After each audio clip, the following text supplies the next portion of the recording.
actually stepped down.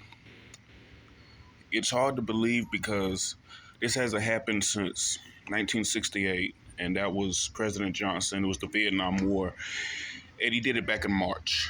It's July, and I haven't heard anybody, whether it be conservative media or liberal media, I haven't heard anybody talk about how the Democratic Party literally pushed Joe Biden in order to convince us to unseat the first president in the 21st century to lose re-election, President Trump.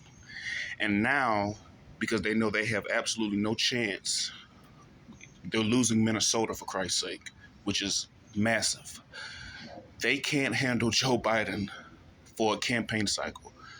They don't even trust the number one executive and the number two executive of the executive branch that they run to run against a guy that they claim is so dumb, is so this, is so that.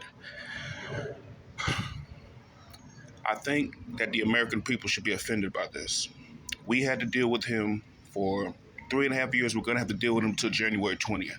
Democrats don't want to deal with him for an election cycle because he's down by such and so points. Well, as a registered Republican, I know a little bit about this. Mr. President was down 16 points, allegedly. Mr. President was down 16 points.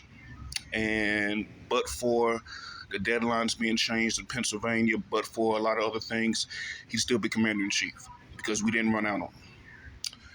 So this is it's a wild day. It's a wild day. The president has decided to not run for re-election, but he doesn't have enough respect to step down for the American people.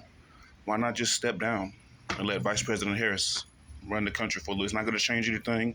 Nothing about Joe Biden's policies are going to be able to, nothing about his policies are going to be able to be remedied in the amount of time left. But wow, you can't handle him as a candidate. You can't handle him as a candidate, and we had to deal with him as president. That's unfortunate, but President Biden has at least indicated that he is going to not run for re-election, and that is unbelievable. Thank you.